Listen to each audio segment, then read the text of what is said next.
The alarm tore through the outpost before Corin Vale even opened his eyes.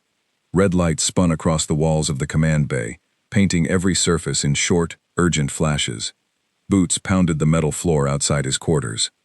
Somewhere down the corridor, a voice was shouting coordinates that made no sense to him yet. Numbers stacked on numbers. A perimeter breach on the northern ridge where nothing should have been able to cross.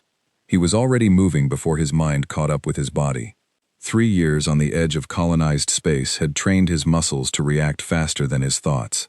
He grabbed his rifle from the rack beside the door and ran into the hallway, joining a stream of soldiers heading toward the outer wall. Outside, the night sky over the outpost was the color of a bruise, deep purple bleeding into black, and against that sky something moved that should not have existed. A shape, low and fast, skimmed along the tree line beyond the fence, too quick for the searchlights to hold steady on it. The sensors screamed that it was not registering as any known creature or vehicle. It simply refused to be catalogued. Corin dropped into position along the eastern wall beside a young soldier named Daniel Hart, whose hands were shaking as he checked his weapon for the 3rd time in under a minute. "Command still hasn't confirmed what we're looking at," Daniel said, his voice tight. "Doesn't matter what it is," Corin answered, scanning the dark line of trees. "It matters where it's going." The outpost had been built to watch a resource line the company valued more than the lives stationed to guard it.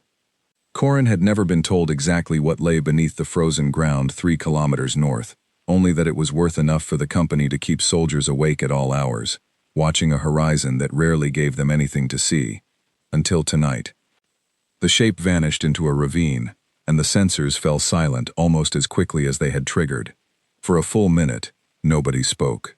Wind pushed against the fence, rattling the metal, and every soldier along the wall kept their weapons raised, waiting for the ravine to give the shape back to them. It never did. A search team was sent along the fence line to check for damage, and Corin volunteered to join it, mostly because standing still felt worse than moving. He walked the perimeter with 2 other soldiers, their flashlights cutting narrow beams through the fog that had begun rolling in from the ravine. The fence itself was untouched, not a single wire out of place, not a scorch mark or a bent post anywhere along its length. Whatever had crossed the northern ridge had not needed to break through anything. It had simply gone around, or over, or through, in a way none of them could explain. "There's no entry point," one of the soldiers said, running her light along the base of the fence for the 3rd time. "Nothing forced, nothing cut. It's like it was never here at all." Corin crouched near a patch of frost that seemed, for a brief moment, to hold the faint impression of something pressed into it, gone before he could be certain he had seen it at all. He said nothing about it. There was no proof, only a feeling, and feelings did not belong in an incident report that would be read by people who had never once stood on this wall in the dark. By the time the search team returned to the command bay, the sensors had gone completely quiet, as if the entire event had folded itself back into the night and left no seam behind. Commander Grace Miller called the stand down 20 minutes later, her voice flat and clipped over the comm channel, the tone of someone who had learned not to let her soldiers hear her own uncertainty. "Perimeter is clear. Return to quarters. Rotation continues at 0600. Nobody believed the perimeter was truly clear. But orders were orders, and exhaustion pulled harder than fear, once the adrenaline began to fade. Corin walked back toward his quarters, with Daniel beside him, both of them quiet, both replaying the shape in their minds, trying to force it into a form that made sense. A drone. An animal. A trick of the fog. None of the explanations fit. "You think Command knows more than they're telling us?" Daniel asked, as they reached the corridor that split toward their rooms. "I think Command doesn't know anything," Corin said. "That's what worries me." Daniel gave a short laugh that had no humor in it, and disappeared down his hallway. Corin continued alone, his boots echoing against the metal floor, the adrenaline slowly draining out of him, and leaving behind a bone-deep tiredness that made his eyes burn. He had been on duty for 19 hours straight. His shoulders ached from the weight of his gear, and a dull throb had settled behind his eyes, sometime around hour 14, and never left. He told himself he would rest for exactly 4 hours before the next rotation. No more, no less. And then he would be back on the wall with fresh eyes and steady hands. Inside his quarters, he set his rifle against the wall within easy reach. a habit drilled into him since his first deployment. Then he began unfastening the clasps of his armor, one by one, the plating coming away in heavy sections that he stacked neatly beside his bed. Regulation was clear on this point. Armor stayed on during any unresolved perimeter event, no exceptions, no matter how tired a soldier was, or how far away the threat seemed to have gone. Corin knew the regulation. He had recited it to new recruits himself. But his shoulders were screaming, and the plating dug into his collarbone in a way that made sleep impossible, and the shape in the ravine felt very far away now, tucked behind a locked gate and a fence line that had held for 3 years without failing. He told himself it would only be a few hours. He told himself the odds were impossibly small. He was wrong about how small they were. The last piece of armor came off, and he set it on top of the pile with a soft clatter of metal against metal. The room felt strange without its weight, lighter in a way that made him feel exposed even inside 4 walls and a locked door. He pushed the feeling aside, telling himself it was only tiredness talking, only his mind playing tricks after a night of false alarms and static-filled comms. He lay down on top of his blanket, still in his undersuit, and closed his eyes. Sleep came for him faster than he expected, pulling him down into a heavy, dreamless dark that swallowed the alarms, the ravine, the shape in the trees, and every ounce of the caution that had kept him alive for 3 years on this frozen edge of the world. He did not hear the faint hum that passed through the outer wall an hour later, a frequency too low for the sensors to flag as dangerous, more like a heartbeat than a signal. He did not feel the air in his room shift, the faint pressure change of something entering a space built to keep it out. He did not see the shadow that folded itself into the corner near the door, patient and still, watching him with an attention no machine on the base had been built to detect. Queen Aelith Soren had crossed 3 kilometers of frozen ground, slipped through a fence line reinforced against every threat the company's engineers had imagined, and passed unnoticed through corridors filled with sleeping soldiers, arriving finally in a small room lit only by the dim glow of a status panel on the wall. She had not come to take anything. She had not come to end anything. She had come, as she always did when the pull of curiosity grew too strong to resist, to see for herself what her people had spent a generation describing only in reports and warnings. And what she found, lying unarmored and unaware on a narrow bed, breathing slow and steady in the dark, was nothing like the reports had described. She stood without moving for a long time, longer than she had intended, watching the rise and fall of his chest, the stillness of his face, so different from the tense, armored figures her scouts had documented along this same fence line for years. This was not a soldier. This was simply a person, tired and unguarded, trusting a wall and a door to keep him safe from a threat that was, in this exact moment, standing 3 steps away from him. Somewhere beyond the outpost, in the ravine where the searchlights had lost her only an hour before, the rest of her escort waited for a signal that had not yet come. They would wait as long as she required. Patience was not a virtue among her people. It was simply how time was measured, slow and total, nothing like the frantic clock that seemed to govern every human she had ever observed. She had expected to feel nothing when she finally stood this close to one of them. She had expected confirmation of everything she had been taught, that these creatures were unpredictable, dangerous, incapable of stillness. Instead, she felt something closer to recognition, an unwelcome and unfamiliar tug of understanding that made her question every certainty she had carried across the frozen ground tonight. Corin shifted in his sleep, murmuring something too soft to form into words, and turned his face toward the wall. He did not wake. He did not know that a decision was being made above him in the dark, one that would shape more than his own life, one that neither the reports nor the regulations nor the fence line had ever prepared anyone on this outpost to expect. The Queen remained a moment longer, silent and still, before turning back toward the door through which she had come, leaving behind no sound, no trace that any sensor would register, nothing at all, except a faint, cool scent in the air that would still be there when Corin finally woke, and would leave him wondering, for reasons he could not name, why his room felt different than it had the night before. Outside, the fog thickened over the ravine, swallowing the ridgeline completely, and somewhere within it, Aelith Soren rejoined her waiting escort, without a word of explanation. They did not ask what she had seen. They had learned, over many seasons of serving her, that some silences were not meant to be broken, and this was one of them. She looked back once toward the outpost before the fog closed the view away entirely, toward the small square of window behind which a single soldier slept, unaware and unguarded, trusting a world that had already changed around him without his knowledge. Whatever came next, she understood now, would not follow the plan her people had carried across the frozen ground for a generation. Morning arrived quietly, the alarms long since silenced, the fence line standing exactly as it always had.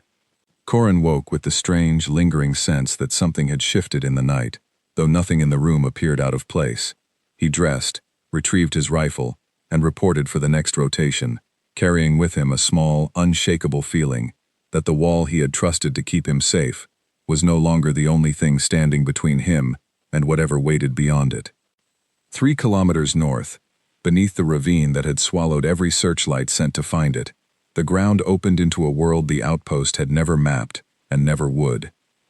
The tunnels beneath the ridge widened as they descended, rough stone giving way to smooth, curved walls that pulsed faintly with a soft blue light, a glow that came from no visible source and never wavered, day or night, season after season.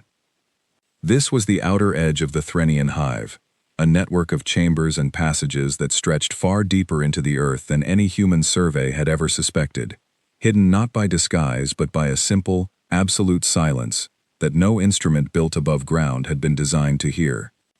Aelith Seren moved through these passages the way she always did, without hurry, without the need to announce her presence.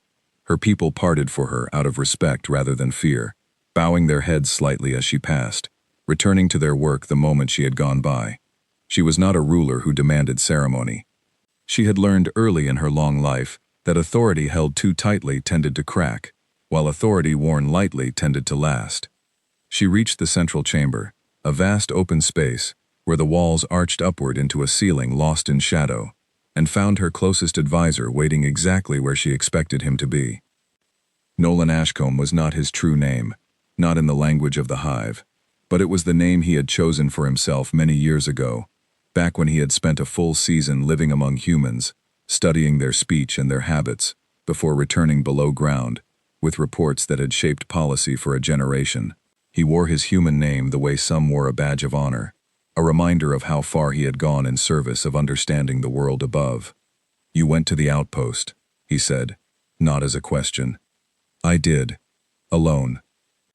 "I am rarely anything else," Aelith answered, moving past him toward the raised platform at the center of the chamber, where the hive's council gathered, when matters required more than her word alone. Nolan followed her, his steps quick and careful, the way they always were when he sensed she was withholding something. "The council will want a report. The Northern Patrol already logged an unexplained approach toward the fence line. If they learn you crossed it yourself, without escort, without sanction, then they will learn I did what I have done a dozen times before," she said. "I observed. I did not engage. I returned unseen." This was true, and yet it was not the whole truth, and Nolan's sharp eyes told her he suspected as much, even before she reached the platform. He had served her long enough to recognize the particular stillness in her voice when something had unsettled her, a stillness she wore now like a mask that did not quite fit. "What did you see?" he asked quietly, dropping the formality that governed most of their conversations in front of others. Aelith paused at the edge of the platform, looking up into the shadowed ceiling as though the answer might be written somewhere above her. "I saw a soldier asleep without his protection," she said finally, "unarmored, unaware, trusting a wall to keep him safe. That is hardly unusual. Humans have always been careless with their own safety." "It was not carelessness that struck me," she said. "It was how easily I could have ended everything the Northern faction has been arguing for. One choice, in one room, and the entire balance between our people and theirs would have shifted forever, and I found that I did not want to make that choice." Nolan said nothing for a long moment, his expression unreadable in the blue light of the chamber. He had spent enough time among humans to understand the weight of what she was describing, the strange, quiet mercy of choosing not to act when action was easiest of all. "The Northern faction will not see it as mercy," he said eventually. "They will see it as weakness. Commander Halric has been pushing the Council for months to authorize a stronger response along the ridge. If word reaches him that you stood over a defenseless human and chose to walk away, he will use it against you. Let him. Aelith.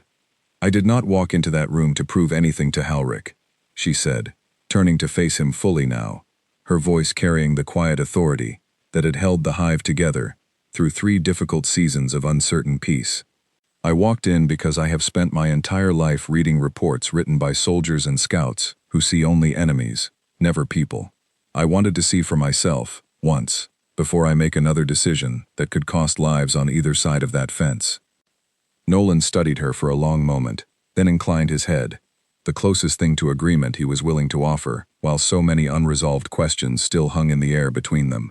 Then I hope, for both our sakes, that what you saw was worth the risk you took to see it. She did not answer immediately. Instead, she turned back toward the platform, toward the empty seats that would soon fill with council members demanding explanations she was not yet ready to give, and allowed herself, for just a moment longer, to hold on to the image that had followed her back through the tunnels. A soldier, still and unguarded, breathing slow in the dark, trusting a world that had no idea how close it had come to changing completely. The council convened within the hour, drawn from every major chamber across the hive, gathering in a wide circle around the platform where Aelith stood. Commander Halric arrived last, as he often did, a tall, sharp-featured figure whose presence carried the particular weight of someone who had spent his life preparing for a war he still believed was inevitable. "Word has reached me," Halric said without preamble, his voice cutting through the low murmur of the gathered council, "that our queen crossed the fence line last night without escort or sanction. I would like to hear this confirmed or denied before we proceed to any other matter." "It is confirmed," Aelith said simply. There was no use in denying what half the chamber likely already suspected. A ripple of unease passed through the council, though none dared speak over Halric, who pressed forward with the confidence of a soldier certain he already held the winning argument. "Then I ask the council to consider what this means. Our queen entered enemy territory alone, unarmed, and returned without incident. Either the humans failed to detect one of the most capable members of our entire hive, which speaks to how vulnerable their defenses truly are, or she was detected and chose, for reasons she has not shared, not to act on the opportunity before her." "There was no opportunity worth acting on," Aelith said, keeping her voice level, despite the challenge in his tone. "I went to observe, not to engage. The outpost poses no immediate threat to us, that it did not pose yesterday, or the day before." "With respect," Halric said, and the words carried no respect at all. "The council has heard that argument from you for 3 seasons now, while the humans continue expanding their presence along the ridge, continue building fences meant to keep us contained beneath our own ground. I ask again, formally, that the council authorize a stronger response before their expansion reaches the deeper chambers." Voices rose across the gathered council, some in agreement with Halric's caution, others urging patience, and Aelith let the debate run its course for several minutes before raising a hand for silence. The chamber quieted slowly, respect for her position outweighing the tension of the moment. "I understand the fear driving this argument," she said. "I have carried the same fear myself, more nights than I can count. But fear is not a foundation for the kind of decision Commander Halric is asking this council to make. Last night I stood closer to a human than any of us has stood in a generation, and what I found was not the threat our reports have described for years. I found someone as tired and as unguarded as any soldier standing watch in our own chambers." "One soldier," Halric said, "does not represent an entire species." "No," Aelith agreed, "but one soldier is enough to remind us that the reports we have built our fear upon might not be telling us the whole story." The council remained divided when the session finally closed. No clear resolution reached. No formal authorization granted for the stronger response Halric had demanded, though the argument had clearly not ended, only paused. Aelith left the chamber aware that she had bought time rather than peace, and that the coming days would demand more of her than a single quiet decision made in the dark of a stranger's room. She returned to her own chamber as evening settled over the ridge above, the blue light along the walls dimming slightly in a rhythm the hive had followed for longer than anyone could remember. Nolan found her there an hour later, standing before a wide viewing surface that showed, in faint outline, the shape of the outpost fence line, traced from old survey data collected years before. "You're still thinking about him," Nolan said, not quite a question.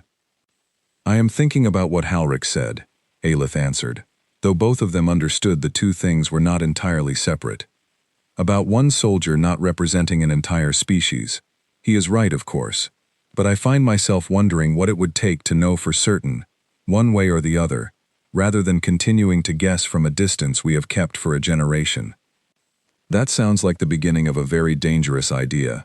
Most useful ideas begin that way, Aelith said, a faint, tired smile touching her expression for the first time since she had returned from the surface. "I am not proposing anything reckless, Nolan. I am only saying that fear has guided this council for long enough. Perhaps it is time something else was given a chance to guide it instead." On the surface, that same evening, Corin sat across from Daniel Hart in the mess hall, pushing food around his tray, without much interest in eating it. The strange, cool scent he had noticed in his room that morning had faded by midday, but the feeling that something had changed had not faded with it. "You look like you haven't slept," Daniel said. "I slept fine," Corin answered, which was true, and somehow felt like a lie anyway. Commander Grace Miller found them a few minutes later, dropping into the seat across from Corin, with the particular briskness of someone who had spent the entire day fielding questions she did not have good answers for. "Engineering finished reviewing last night's sensor logs," she said without any greeting. "They found a 2-second gap in the northern grid, right around 0300. No alert triggered. No explanation for how a gap that size opened without the system flagging it. 2 seconds is nothing," Daniel offered. 2 seconds is everything, if you know exactly when to use it," Grace said. "Whatever crossed that ridge last night either got extremely lucky or it understood our systems well enough to slip through a window most of my own engineers didn't know existed until this afternoon." Corin thought of the frost near the fence line, the faint impression he had convinced himself was nothing at all, and said nothing about it, the same way he had said nothing during the search team's report that morning. It was not fear that kept him quiet, exactly. It was the sense that speaking the thought aloud would make it real, in a way he was not yet ready to face. Grace studied him for a moment, her sharp eyes missing very little, even after a long day. "You've got something on your mind, Vale." "Just tired," he said. She did not push further, though the look she gave him suggested she did not entirely believe him. "Rotation schedule is staying the same for now. Full armor at all times until engineering closes that gap in the grid. No exceptions this time. Understood?" "Understood," Corin said, and meant it more seriously than he had the night before, though a small, unfamiliar part of him wondered whether the wall had ever truly been what kept him safe at all. Later that night, unable to sleep despite the exhaustion sitting heavy in his bones, Corin walked the inner corridor near the command bay, past the darkened windows that looked out over the fence line toward the ravine. Fog still clung to the ridge, thick enough to blur the tree line into a single gray smear, and he found himself standing at the glass longer than he intended, searching the dark for a shape he could not name, and hoped, more than anything, he would not find. Nothing moved out there. No searchlight caught a shadow slipping between the trees, and yet the stillness itself felt different to him now, less like an empty field, and more like a held breath, as though the ravine were waiting for something to happen, rather than simply existing the way it always had. He thought of the frost near the fence, the faint shape pressed into it, and for the first time, allowed himself to consider, seriously, and without dismissing it as tiredness, that whatever had crossed the ridge the night before had not been an animal, or a drone, or a trick of fog and light. It had been something deliberate, something that had chosen to come close, and had chosen, just as deliberately, to leave without incident. The thought should have frightened him more than it did. Instead, standing alone in the quiet corridor, with the fence line stretching dark and silent beyond the glass, Corin felt something closer to certainty settle over him, the particular calm that came from finally naming a fear, rather than carrying it unspoken.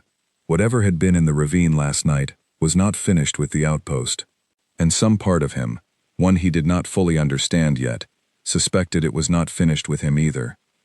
3 days passed without another breach along the northern grid, and the outpost slowly began to relax back into its normal rhythm, the fear of that first night settling into routine caution, rather than open alarm. Engineering closed the 2-second gap in the sensor array, patched the software, and ran repeated tests that came back clean each time. Commander Grace Miller allowed the rotation schedule to loosen slightly, though the order to sleep in full armor remained in place, and Corin followed it without complaint, even as the ache in his shoulders returned each night like an old, familiar argument. He told himself the strange feeling from that first morning had been nothing more than nerves catching up with exhaustion. He told himself the frost near the fence had been wind and shadow, nothing more. He almost believed it, until the fourth night, when he woke suddenly at exactly 3 a.m. with no alarm sounding and no reason he could name. Certain, in the particular way a person is certain of very few things, that he was not alone in his room. He sat up fast, hand already reaching for the rifle propped beside his bed, and found the room empty, the door still locked, the status panel on the wall glowing its usual steady green. Nothing was out of place. And yet the cool scent from that first morning had returned, faint but unmistakable, hanging in the air like a signature left behind on purpose. He did not report it. There was nothing to report. No evidence, no sensor log, nothing but a smell that would sound absurd, written down in an incident file. But he lay awake for the rest of that night, with his rifle across his lap, and in the morning, he asked Daniel Hart quietly, almost embarrassed by the question, whether he had ever heard of anything in the company's records about creatures that could move through a secured perimeter without triggering a single alert. Daniel's easy grin faded into something more careful. "Why are you asking?" "Just curious," Corin said, though the tightness in his own voice gave him away. Daniel studied him for a long moment before answering, lowering his voice even though the mess hall around them was mostly empty at this early hour. "There's a rumor that goes around every outpost on this line eventually. Something about the survey teams finding tunnel entrances years ago, before this base was even built, sealed off and marked as geological anomalies in the official reports. Nobody talks about it much because nobody's ever proven anything. But some of the older soldiers swear the company knew this ridge was hollow long before they decided to put a fence around it. Hollow how? Nobody knows for certain. That's the whole point of a rumor." Daniel pushed his tray aside, his expression turning more serious than Corin had seen it in the months they had served together. "You've seen something, haven't you?" Corin hesitated, weighing the cost of admitting it against the growing weight of carrying it alone. "I don't know what I've seen," he said finally, "but I don't think we're as alone out here as Command wants us to believe." Neither of them noticed Commander Grace Miller passing near the entrance of the mess hall, close enough to catch the tail end of the conversation, close enough to recognize the particular tone soldiers used when they were describing something they were afraid to name directly. She said nothing, filing the moment away the way she filed everything, and continued toward the command bay with a new question added to a list that was already growing longer than she liked. That afternoon, a supply transport arrived from the regional headquarters 300 kilometers south, carrying equipment, rations, and a single passenger who had not been listed on the standard manifest. Grace met the transport personally, curiosity outweighing procedure, and found a woman in a research uniform stepping down from the loading ramp with a case of equipment slung over one shoulder. "Dr. Emma Vance," the woman said, extending a hand toward Grace with the brisk confidence of someone accustomed to walking into unfamiliar places and taking charge of them quickly. "Geological Survey Division. I understand you've had some unusual sensor activity out here recently." "Word travels fast," Grace said, shaking the offered hand while studying the newcomer with the wary attention she gave anyone who arrived at her outpost without warning. "Word travels exactly as fast as headquarters wants it to," Emma answered, not unkindly. "They flagged your incident report because it matched a pattern we've been tracking across 3 other outposts along this ridgeline over the past 2 years. Unexplained sensor gaps, no forced entry, no damage, no casualties, just a feeling, reported by more than one soldier at each location, that something was there and chose not to act." Grace's expression tightened slightly. "You're saying this has happened before?" "I'm saying this has happened enough times that headquarters finally decided it was worth sending someone to look at the geology beneath your fence line instead of just filing another report and hoping it goes away on its own." Emma adjusted the case on her shoulder and looked past Grace toward the ridge, where fog still clung faintly to the tree line even in the afternoon light. "I'd like to interview whichever soldiers reported the anomaly firsthand, if that's possible." Sometimes the details that don't make it into an official report turn out to matter the most. Grace considered this for a long moment, thinking of the conversation she had overheard that morning, the tightness in Corin's voice, as he described something he could not quite name. "I might have someone for you to talk to," she said finally, "but I'll be sitting in on that conversation myself." Corin was called to the command bay an hour later, uncertain what to expect, and found Commander Grace Miller waiting alongside a stranger in a research uniform who introduced herself simply as Emma and asked him, without any preamble, to describe exactly what he had experienced over the past 4 nights, leaving nothing out, no matter how insignificant it seemed. He hesitated at first, aware of Grace's steady presence beside him, unsure how much of what he had kept quiet he was now expected to share. But something in Emma's manner, patient and genuinely curious rather than skeptical, made the words come easier than he expected. He told her about the alarm on the first night, the shape in the ravine that no sensor could categorize, the strange scent in his room the next morning, the impossible feeling of a presence beside his bed on the 4th night, despite every lock and sensor confirming he had been alone. Emma listened without interrupting once, occasionally jotting brief notes on a small tablet, her expression unreadable throughout most of his account. When he finished, she was quiet for a long moment, before asking the question that would end up mattering more than any other question asked that day. "Did it feel like a threat?" she asked. "When you sensed something was there, not the alarm itself, not the sensor gap, the feeling in your own room, on the 4th night, did it feel dangerous?" Corin considered the question honestly, turning the memory over in his mind before answering. "No," he said slowly, surprised by his own certainty. "It felt like being watched, not hunted, just watched, the way you'd watch something you were trying to understand." Emma exchanged a brief glance with Grace, something passing between them that Corin could not fully interpret, before she returned her attention to him with a small, careful nod. "Thank you, Corin. That's more useful than you probably realize." That evening, after Emma had gone to review her equipment, and Grace had returned to the endless list of reports waiting on her desk, Corin found himself back at the same window where he had stood 3 nights earlier, watching fog gather over the ravine as the last light faded from the sky. He did not know what Emma's arrival meant for the outpost, or what pattern she had described across the other bases along the ridge, but for the first time since the alarm had first torn through his sleep 4 nights before, he felt less alone in what he had experienced, and strangely, less afraid of what might still be waiting out there in the trees. Beneath the ridge, in the chamber where the council continued its slow, uneasy debate, word had reached the hive that a human research team had arrived at the outpost, carrying equipment designed to study the ground itself, rather than simply patrol its surface. Nolan brought the news to Aelith directly, his expression carrying a weight she recognized immediately as serious.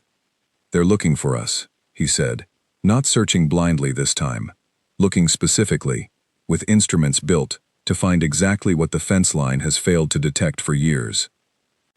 Aelith absorbed this without visible reaction, though the news settled into her chest with a familiar, uncomfortable pressure. How long before they find an entrance?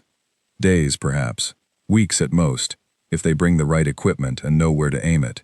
Nolan hesitated before continuing, choosing his next words carefully. "Halric has already heard. He's using it as proof that his warnings were correct all along, that the humans were never going to remain content behind their fence, that patience has only bought us time to be discovered, rather than time to build peace." "And what do you believe?" Aelith asked, studying her advisor closely. Nolan was quiet for a long moment, his gaze drifting toward the faint blue glow along the chamber walls before answering. "I believe you were right to want to understand them before deciding how to respond. But I also believe we are running out of time to decide gently, if a decision must be made at all." Aelith turned back toward the viewing surface, where the outline of the outpost fence still traced faintly across the old survey data, thinking of the soldier she had watched sleep 4 nights earlier, the stillness in his face, the fragile trust he had placed in a wall that had never truly kept anything out. Whatever came next, she understood now, would not remain a quiet decision made alone in the dark for much longer. The council was watching, Halric was waiting, and somewhere above the ridge, a research team had begun asking the exact questions that could bring both worlds crashing into each other, far sooner than she had ever intended to allow. "Then we will not decide gently," she said finally, turning back to face Nolan with a resolve that had not been present in her voice since the night she first crossed the fence line. But we will still decide carefully. Gather what you can about this research team. I want to know what they are looking for, and how close they truly are to finding it, before Halric convinces the council that force is the only option left to us. Nolan bowed his head slightly and turned to go, pausing only once at the chamber entrance to look back at her. And the soldier? The one you watched that first night? Aelith held his gaze for a long moment before answering, her voice quieter than before, carrying something that sounded almost like an admission she had not fully made even to herself. If this comes to a choice between his safety and the safety of everyone below this ridge, I do not yet know which way I will choose, but I intend to find out before that choice is forced upon me. Nolan said nothing further, leaving her alone in the chamber with the faint blue light and the silent outline of a fence line that no longer felt as far away as it once had, on either side of the ground that separated two worlds now moving, slowly and unavoidably, toward a collision neither of them had chosen, but both of them could no longer avoid. 2 days later, Emma Vance set up her equipment along the ridgeline itself, a series of ground-penetrating instruments, arranged in a careful grid pattern that stretched from the fence to the edge of the ravine. Corin was assigned to escort duty for the survey team, a task that kept him close to Emma's work through long, quiet hours, while she monitored readings on a bank of small screens mounted inside a portable shelter. "You're seeing something," Corin said on the second afternoon, watching her frown at a cluster of numbers that seemed to trouble her more than the readings from the hour before. "I'm seeing density variations that don't match any natural formation I've studied on this ridge before," Emma said, not looking up from the screen. "Cavities, large ones, running in patterns too regular to be geological. Tunnels, most likely, though I won't commit to that in a report until I've confirmed it with a second pass." "How deep?" "Deep enough that whatever built them wanted to stay hidden from anything short of exactly this kind of equipment." She finally looked up at him, her expression serious in a way that made the fog around them feel suddenly colder. "You said it felt like being watched, not hunted. I keep coming back to that. Something living beneath this ridge chose observation over conflict, for years, possibly longer. That's not the behavior of a mindless threat. That's the behavior of something making a deliberate choice." Corin thought of the frost near the fence, the cool scent in his room, the stillness of a presence that had never once tried to harm him despite every opportunity to do so, and found himself, for reasons he could not fully explain, hoping Emma was right. That evening, as the survey team packed up their equipment for the night, a new alert flashed briefly across the eastern sensor grid, gone again within seconds, too brief for command to scramble a response team before it vanished. Grace reviewed the log herself and found a single line of data that unsettled her more than the entire unexplained event 4 nights earlier. A heat signature, faint and fast-moving, had crossed within 30 meters of the survey shelter before disappearing into the tree line, exactly opposite the outpost's main gate. She called Corin and Daniel into the command bay that night, along with Emma, laying out the data on the main screen without softening any of it. "Whatever is out there knows exactly where our equipment is," she said. "It came close enough to study it, and left before we could even confirm what we were looking at. I don't think this is curiosity anymore. I think it's reconnaissance. Or it's still just watching," Corin said quietly, drawing a sharp look from Grace that he met without flinching. "Everything it's done so far, every time it's had the chance to hurt someone, it hasn't. Maybe it's not preparing to attack us. Maybe it's trying to decide whether it has to." "That's a comforting theory," Grace said, "but I'm not willing to bet the safety of this outpost on it." Beneath the ridge, in a smaller chamber removed from the central council hall, Commander Halric met privately with a group of scouts who had grown weary of what they saw as their queen's dangerous patients. Among them stood a scout named Perrin Ashfield, young and sharp-eyed, who had volunteered for the reconnaissance run along the fence line that evening without waiting for formal authorization from the council. "The humans have brought instruments capable of mapping our tunnels," Perrin reported, still slightly breathless from the crossing. "Another few days at most, and they will know exactly where every passage beneath that ridge begins and ends." Halric absorbed this with the grim satisfaction of a man watching his own predictions come true, exactly as he had warned they would. The Queen continues to counsel patience while our home is measured for a fence of its own. I will not stand by and watch this hive discovered, because she is fond of a single soldier's stillness. What would you have us do? Perrin asked. Nothing for now, Halric said, though the words carried a promise rather than a reassurance. But prepare the Eastern Scouts. If the Council will not authorize a stronger response in time, I intend to ensure we are not caught unprepared when the moment finally arrives that they have no choice but to listen. Word of this private meeting did not reach Aelith that night, though Nolan, moving quietly through the lower chambers on an errand of his own, caught fragments of a conversation he recognized immediately as far more dangerous than anything the Council had yet discussed openly. He carried the warning back to Aelith's chamber as quickly as he dared, arriving breathless and grim-faced in a way that told her, before he spoke a single word, that whatever patience remained between their two worlds had grown thinner than she had allowed herself to believe. Halric is preparing his own scouts, Nolan said, without Council authorization. If the humans get any closer to confirming what lies beneath this ridge, I do not believe he intends to wait for permission to act. Aelith felt the weight of this settle over her like the cold air of the tunnels themselves, heavier now than it had been at any point since the night she first crossed the fence line.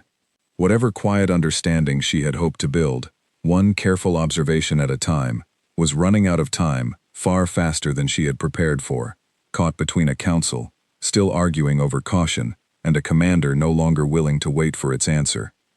Then we no longer have the luxury of deciding slowly, she said, more to herself than to Nolan, already turning her thoughts toward a choice she had hoped to avoid for as long as possible. Somewhere above the ridge, in a small research shelter lit by the glow of survey screens, the answer both worlds needed was drawing closer with every passing hour, and neither the Council nor Halric's impatient scouts would wait much longer to see how it ended. The attack came 3 nights later, without warning, without the slow build of tension that had marked every strange event before it. Corrin was on the eastern wall, when the ground itself seemed to shudder, a low tremor that rattled the fence posts, and sent every soldier along the line reaching for their weapons before their minds had fully registered what was happening. Within seconds, the tree line beyond the ravine erupted with movement, shapes breaking from the fog in numbers the sensors had never recorded before, fast and coordinated in a way that made clear, immediately, that this was nothing like the single silent visitor from nights before. Contact! Multiple contacts! Eastern tree line! Daniel's voice cracked over the comm, the fear in it raw and unfiltered.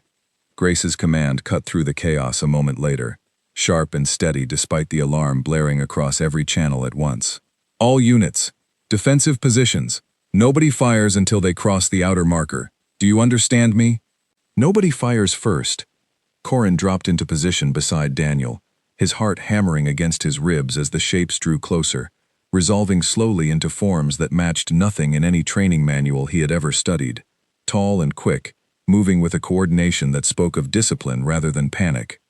At the front of the advancing line, unmistakably in command, moved a figure taller than the rest, sharp-featured and grim, driving the charge forward, with a kind of furious certainty that left no doubt about his intentions. Halric had not waited for the Council. He had not waited for Aelith. He had gathered his scouts and moved the moment word reached him that the research team's equipment had confirmed, beyond any remaining doubt, the exact boundaries of the tunnels beneath the ridge, and he had come to end the threat before it could grow any larger, exactly as he had promised. The first shots came from the hive's side, precise and controlled, aimed at the survey shelter where Emma's equipment sat exposed near the fence line. Corrin watched in horror as the structure buckled under the assault, and without thinking, without waiting for Grace's order, he broke from the wall and ran toward it. Some instinct older than training, driving him forward faster than caution ever could. "Vale! Get back!" Grace's voice tore through the comm, but he was already moving, already reaching the shelter where Emma had thrown herself flat behind a bank of overturned equipment, her face pale, but her eyes sharp with the same stubborn focus that had brought her to this ridge in the first place. "We need to move, now," Corrin shouted, hauling her up by the arm as another impact shook the ground near enough to throw them both off balance. They made it 3 steps before a shape broke from the chaos directly in their path, one of Halric's scouts, fast and precise, closing the distance before either of them could react. Corrin raised his rifle, every instinct screaming to fire, and in that single frozen second, understood with sudden, terrible clarity that he was about to become the first casualty of a war neither side had ever formally declared. The scout never reached him. A second shape intercepted the first with a speed and force that sent both figures tumbling away from Corin and Emma entirely, breaking apart the charge before it could complete. Corin staggered back, rifle still raised, and found himself staring at a figure he recognized immediately, despite having only ever seen her once before, a sleep light spilling faintly across her features, in a memory he had never fully trusted as real. Elith Seren stood between him and the chaos of the battlefield, her attention divided between the fighting around her and the soldier she had crossed an entire war's worth of caution to protect. "Move," she said, her voice carrying an authority that needed no translation. "Now, both of you." Corin did not question her.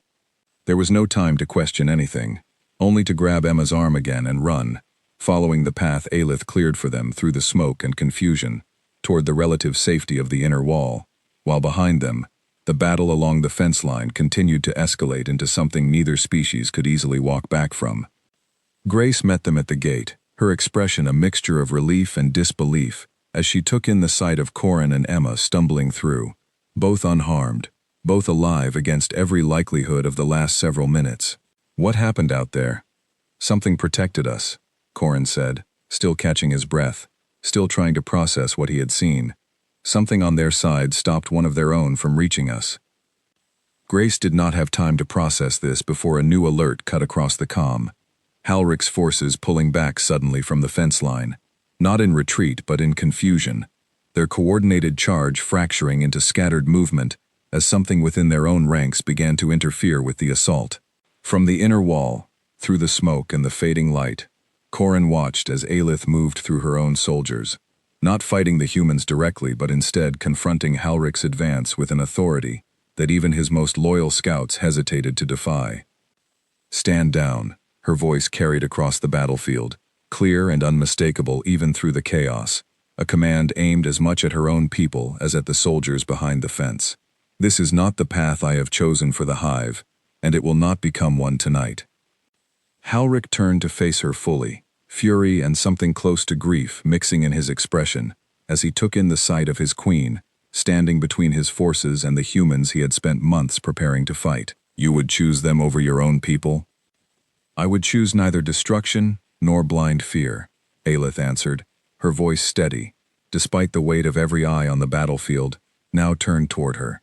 "You have brought us to the edge of a war neither side can win cleanly, Halrick. Based on assumptions, neither of us has taken the time to fully test. I will not allow that war to begin tonight, not while there is still a path forward that costs no lives on either side." The standoff held for a long, tense moment, smoke drifting between the two forces, the fence line itself scarred but still standing, the outpost soldiers watching from behind their wall with weapons raised but no clear order to fire again. Then, slowly, Halrick lowered his weapon, not in surrender but in the grim recognition that his queen's authority, even now, even after everything, still commanded more loyalty among his own scouts than his fury did. "This is not finished," he said, low enough that only Alith heard the words clearly. "No," she agreed, "but it will not finish tonight, either." Halrick withdrew his forces back toward the tree line, the retreat orderly despite the tension still crackling through the air, and within minutes, the battlefield that had erupted so suddenly fell into an uneasy, watchful quiet, broken only by the distant sound of the fog rolling back over the ravine, as though nothing at all had happened. Alith remained a moment longer at the edge of the fence line, alone now, facing the outpost across a stretch of scarred ground, still smoking faintly in the fading light. Behind the wall, Corin watched her, uncertain what came next, uncertain whether the fragile quiet holding the battlefield together would last through the night, or crumble the moment either side made the wrong move. She turned finally and disappeared back into the fog, leaving behind no explanation, no gesture of victory or defeat, only the simple, undeniable fact that she had chosen, in the middle of a battle that could easily have ended in devastating loss on both sides, to protect the very people her own commander had come to destroy. Grace found Corin still standing at the wall long after the smoke had cleared, staring toward the tree line where Aelith had vanished. "You know something about this, don't you?" she said quietly. "Something you haven't told me." Corin was silent for a long moment, weighing everything he had carried alone since that first night. The cool scent in his room, the feeling of being watched rather than hunted, the impossible certainty that had followed him ever since. "I think," he said finally, "that whatever just saved our lives out there has been trying to avoid this exact outcome since the very first night the alarm went off. I think we've been closer to peace than any of us realized, and closer to losing it than any of us wanted to admit." Grace studied him for a long moment, then looked out toward the ravine herself, toward the fog settling once more over ground that had nearly become a battlefield neither side could have walked back from. "Then I suggest," she said slowly, "that we find a way to talk to whoever just made that choice, before someone on either side decides to make a different one instead." The hours after the attack passed in a blur of damage reports and quiet, shaken relief. No soldier had been lost, though 2 had sustained injuries serious enough to require the base's small medical bay, and the survey shelter Emma had spent days assembling lay in ruins near the fence line, its equipment scattered and scorched beyond recovery. She surveyed the wreckage the next morning, with a calm that surprised even herself, crouching beside a half-melted console and running her fingers along its blackened edge. "You can rebuild the equipment," Daniel said, standing nearby with his arms crossed, still pale from the night before. "I can," Emma agreed, "but I don't think I need to anymore. Whatever we were trying to prove with instruments, that soldier proved with her own body last night. There's a civilization beneath this ridge capable of restraint, even in the middle of an armed assault. That's not a data point. That's the entire finding." Corin joined them a few minutes later, having spent most of the night awake replaying the battle in his mind, the shape of Aelith standing between him and the scout, who would have ended his life without hesitation. He had not slept, and yet he felt strangely clear-headed, as though the fear that had followed him since the very first alarm had finally settled into something he could work with, rather than something that simply worked on him. "Command wants a full report by midday," Grace said, arriving with a tablet full of notes and a look on her face that suggested she had not slept much either. "Headquarters is going to want to know why an armed force crossed our fence line, and why it retreated without our forces engaging. I don't have a good answer for them yet." "Tell them the truth," Corin said. "Tell them there's a civilization down there that chose not to destroy us, even when they had every advantage and every reason to. Tell them the first shots came from a commander who didn't have his own leader's approval, and that leader stopped him herself, in the open, in front of both our forces." Grace considered this for a long moment. Headquarters isn't going to like a report that says the real threat wasn't the creatures beneath the ridge, but a division within their own ranks that mirrors the same arguments we've been having up here for years. "Maybe that's exactly why they need to hear it," Emma said quietly.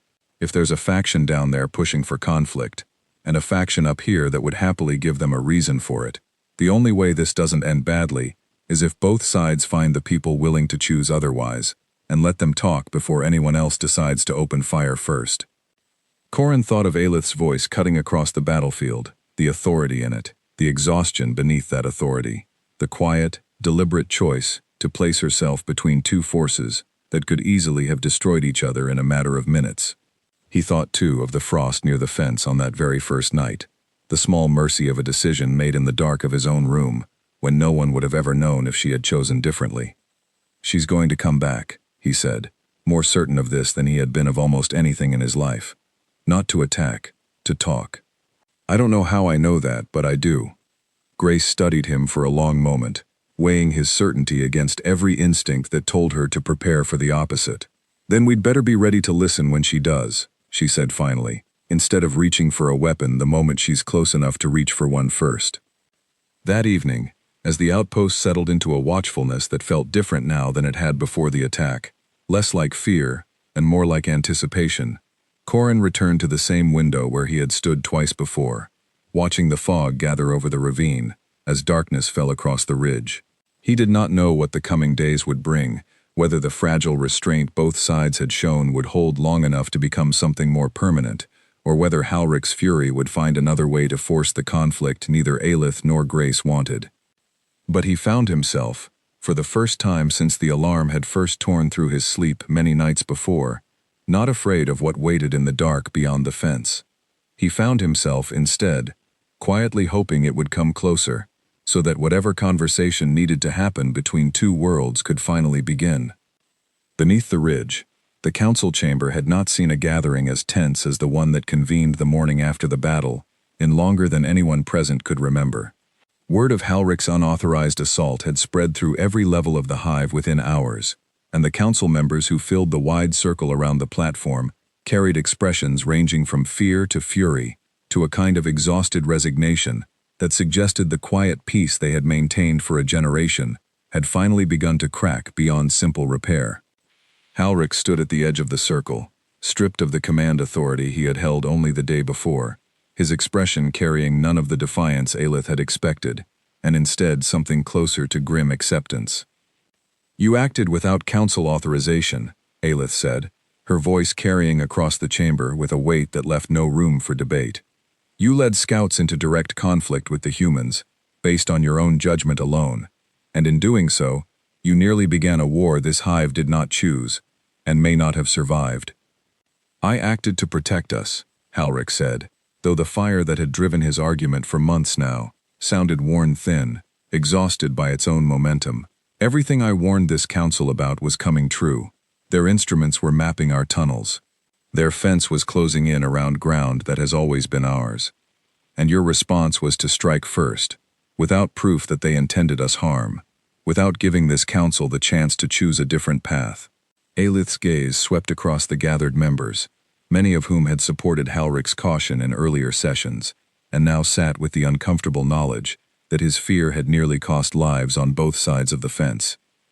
"I do not doubt that your fear was genuine, Halrich. I have carried the same fear myself. But fear that acts before it listens is not caution. It is simply violence wearing caution's mask."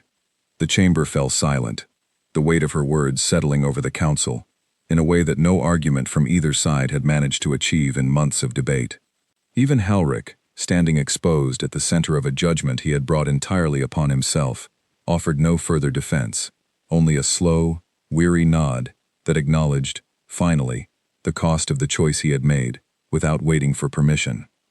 "You will be relieved of your command," Aelith said, "though not exiled, and not punished beyond what this council deems necessary to ensure such a choice is never made again without full authorization. Your fear for this hive was not wrong, Halrich, only the method you chose to answer it." The council's decision, when it finally came after hours of continued debate, stripped Halrich of his authority over the Eastern Scouts, and placed those forces instead under direct oversight of the council itself, a compromise that satisfied neither the most cautious voices nor the most aggressive ones entirely, but one that held, for the first time in months, without dissolving immediately back into argument. When the session finally closed, Nolan found Aelith alone on the platform, staring at the same viewing surface that had occupied so much of her attention over the past several nights, the outline of the fence line still traced faintly across old survey data that felt, now, almost obsolete. "What happens now?" he asked quietly. "Now," Aelith said, "I go back to the surface. Not in secret this time. Not alone, watching from the shadows while a soldier sleeps unaware. This time, I go openly, and I offer the humans the same choice I made for myself that first night, the choice to see what is actually standing in front of them before deciding what to do about it. The council will not approve of that either. The council has spent a generation approving of nothing but caution," Aelith said, a faint, tired smile touching her expression, despite the exhaustion of the past 2 days. "I am not asking for their approval, Nolan. I am asking for their trust, which is a very different thing, and one I intend to earn the only way I know how." She left the chamber that evening, as the blue light along the walls dimmed into its nightly rhythm, climbing the long tunnel toward the surface, with a clarity of purpose she had not felt since long before the first night she crossed the fence line uninvited. Behind her, the hive settled into an uneasy quiet, its council divided, but no longer paralyzed, its people watching the surface with a wariness that had, for the first time in years, begun to make room for something that might eventually grow into hope. At the outpost, Corin stood watch on the eastern wall, as dusk settled over the ridge, the fence line still scarred from the battle 2 nights before, but standing firm, despite everything it had endured. Grace had spent the day fielding increasingly urgent calls from regional headquarters, demanding a full explanation for the unauthorized engagement and the equally unauthorized restraint that had followed it, and had managed, through careful wording and Emma's detailed data, to buy the outpost a narrow window of time before any larger response was authorized from above. "They want to send reinforcements," Grace told Corin as she joined him on the wall, her voice carrying the particular tiredness of someone who had spent the entire day negotiating with people who had never once stood where she was standing now. "A full company, heavier equipment, orders to treat any further contact as hostile until proven otherwise. That's the opposite of what we need," Corin said. "I know. I've told them as much. I don't know how long it will hold them off." She looked out toward the tree line, toward the fog beginning to gather along the ravine as it did every evening, and something in her posture suggested she was hoping, despite every instinct trained into her over years of service, for the same thing Corin had admitted hoping for the night before. "If she's going to come back and talk, Vale, it needs to be soon. Before headquarters decides the decision has already been made for us." As if summoned by the words themselves, movement stirred along the tree line an hour later, not the chaotic surge of the battle 2 nights before, but a single figure, unarmed and unhurried, walking directly toward the fence line, in full view of every sensor and searchlight the outpost possessed. Alarms began to sound along the wall, soldiers reaching instinctively for their weapons, until Grace's voice cut across the comm with an order that silenced every finger hovering near a trigger. "Hold! Nobody fires! Let her approach!" Aelith Soren stopped a few meters from the fence, close enough for every soldier on the wall to see her clearly for the first time, tall and composed, despite the weapons trained on her from every angle, her expression carrying none of the fear that might have been expected from someone standing so exposed in front of an armed and wary outpost. "I have come to speak with whoever commands here," she said, her voice carrying easily across the distance, despite its quiet, measured tone. "Not to threaten, not to negotiate from strength, simply to speak, as I should have offered to do long before it nearly cost lives on both sides of this fence."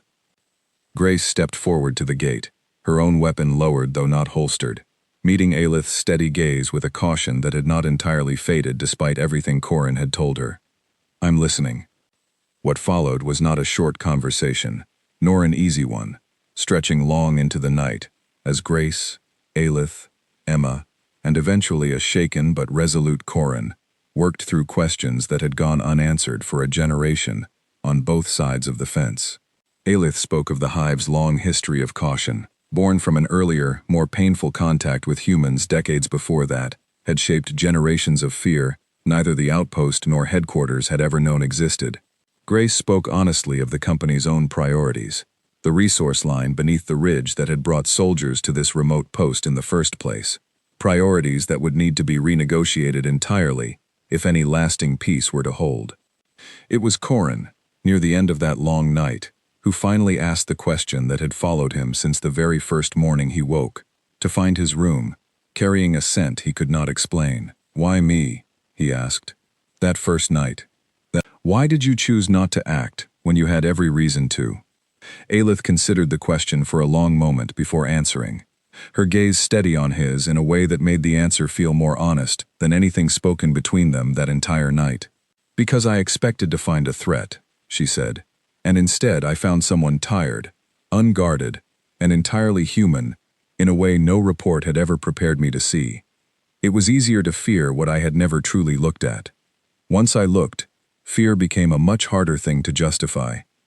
The negotiations that followed over the coming weeks were neither swift nor simple, requiring patience from a council still healing from Halrich's near-catastrophic choice, and from a company headquarters far more interested in the resources beneath the ridge than in the civilization living quietly above them for a generation.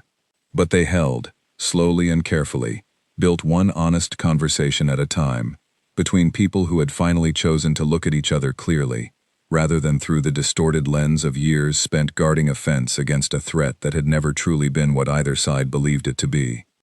Corin remained at the outpost through all of it, no longer simply a soldier standing watch against the dark, but something closer to a bridge between two worlds that had come closer to destroying each other than either fully understood, until the night it very nearly happened. He still slept in his armor most nights, old habits proving harder to release than old fears.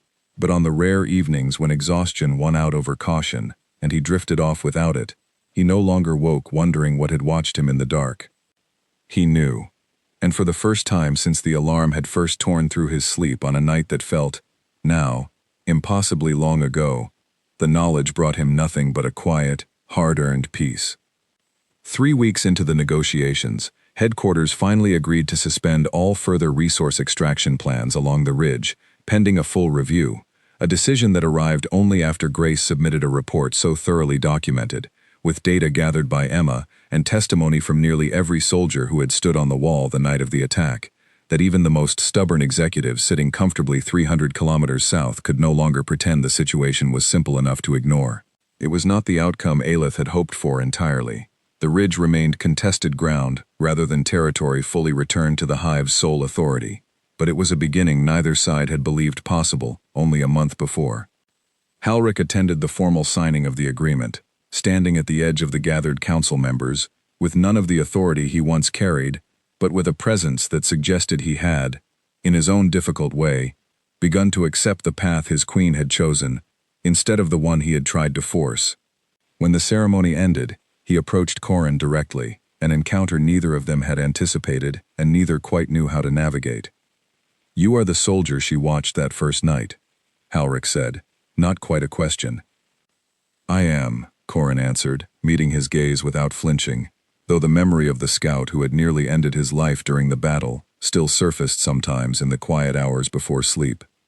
Halric studied him for a long moment, something unreadable passing behind his sharp features. "I do not know if I would have made the same choice she made, standing over you that night. I have spent my life believing restraint was a weakness this hive could not afford. I am still not entirely certain I was wrong to believe it." "Maybe you weren't," Corin said honestly. "Maybe restraint would have gotten someone killed a different night, under different circumstances. But it didn't get anyone killed this time. And I think that has to count for something, even if it doesn't erase everything that came before it." Halric considered this, then offered a slow, measured nod, the closest thing to agreement he seemed capable of giving. "Perhaps," he said. "Peace is simply the choice that happens to work, made by someone brave enough to risk it not working at all." He said nothing further, turning instead to rejoin the council members gathering near the fence line, leaving Corin to consider the strange, uneasy respect that had grown between them, out of a conflict that had nearly cost both their lives. Daniel Hart found Corin later that same afternoon, sitting on an overturned supply crate near the eastern wall, watching a small group of Hive scouts and outpost engineers work together to install the first shared sensor array either side had ever agreed to build jointly, a project meant to detect real threats to both communities, rather than simply guard against each other. "Strange, isn't it?" Daniel said, settling onto the crate beside him. "A month ago, we would have shot first, and asked questions never. Now we're building fences together instead of against each other. Strange," Corin agreed. "But not bad." "No," Daniel said, a genuine smile crossing his face, for the first time in weeks. "Not bad at all." Emma Vance remained at the outpost longer than her original assignment required, her research expanding from geological surveys into something closer to genuine diplomacy, translating not just the physical structure of the tunnels beneath the ridge, but the careful, patient work of building trust between two civilizations that had spent a generation misunderstanding each other from opposite sides of a fence. She would later describe that first conversation between Grace and Aelith, in reports that eventually reshaped policy far beyond this single outpost, as the moment two species finally chose curiosity over fear, not because the danger had disappeared, but because both sides had finally found people brave enough to look past it. Aelith returned to the surface often in the months that followed, no longer moving in secret through fog and shadow, but walking openly through gates that had once existed only to keep her out, greeted by soldiers who had learned, slowly and sometimes reluctantly, to see her not as the threat their training had once described, but as a leader who had chosen, on one quiet night many weeks before, to look closely at something unfamiliar before deciding what it deserved. On one such visit, late in the season when the fog had begun to thin and the days along the ridge had grown longer, She found Corin standing again at the same window where he had spent so many uneasy nights watching the tree line, for a threat that never fully materialized the way he once feared it would. "You still watch the ravine every evening," she observed, joining him at the glass. "Old habit," he admitted, "though I suppose I'm not watching for the same thing anymore." "No," she agreed. "Neither am I." They stood together in comfortable silence for a while, watching the last light fade over ground that had once separated two worlds convinced they had nothing in common beyond mutual suspicion, and now stood instead as the quiet, unglamorous beginning of something neither side had believed possible. Somewhere beneath their feet, the hive continued its long, patient existence, and somewhere behind them, the outpost carried on its own careful watch, no longer a wall meant to keep a threat out, but a bridge, slowly, deliberately, being built between two people who had finally chosen to see each other clearly. "For what it's worth," Corin said eventually, breaking the silence, "I'm glad you didn't act, that first night." Aelith turned to look at him, something warm and unguarded crossing her expression, for just a moment, before the composure she carried so naturally settled back into place. "So am I," she said simply, "more than I think I fully understood, until now." Below them, the ridge settled into evening, fog gathering softly over ground that no longer felt as dangerous as it once had, and above the fence line, that had nearly become the site of a war neither world wanted, two people stood quietly together, proof that even the deepest fear could, with enough patience and enough courage, finally give way to something far more lasting.